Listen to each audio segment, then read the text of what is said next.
আজকে নতুন যে সময় এসেছে, নতুন যে সূর্যোদয় উঠেছে, আসুন আমরা সবাই সেই সূর্যোদয়ের যে আলো, সেই আলোকে আলোকিত হই। আমাদের বাংলাদেশের জন্য আমরা একটা নতুন একটা দিগন্ত সৃষ্টি করি, যাতে করে আমরা খুব দ্রুতই সামনের দিকে এগিয়ে যেতে পারবো।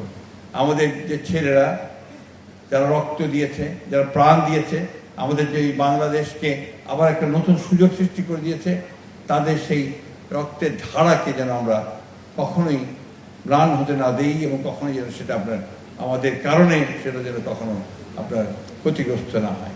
বাংলাদেশে আমরা এই 57 বছর বয়সে আমরা একটা স্বাধীনতা যুদ্ধ করেছি, এরপরে গণতন্ত্রের জন্য লড়াই করেছি বারবার, আমাদের সমস্ত অধিকারগুলো আদায় করবার জন্য আমরা লড়াই করেছি।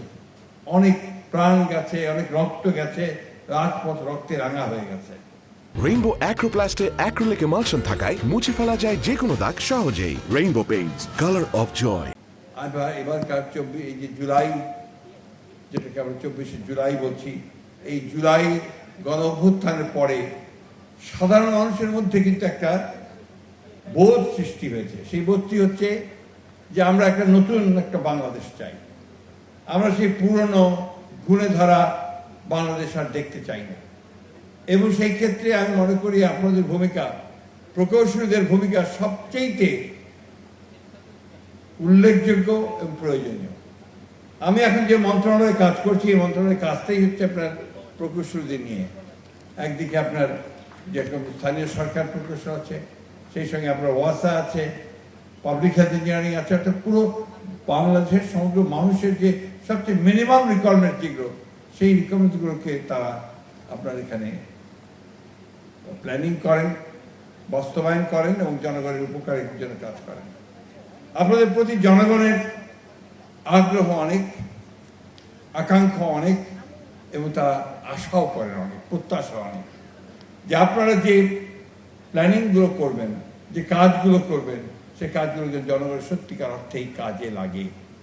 আমাদের খুব দুঃখ হয় যখন আমরা পত্রিকায় দেখি যে বিগত সরকারের আমলে, ফ্যাসিস্ট সরকারের আমলে একটি জেলায়, সম্ভবত পিরোজপুর জেলায় ৩,৫০০ কোটি টাকা লোপাট হয়ে গেছে, কোনো কাজ হয়নি।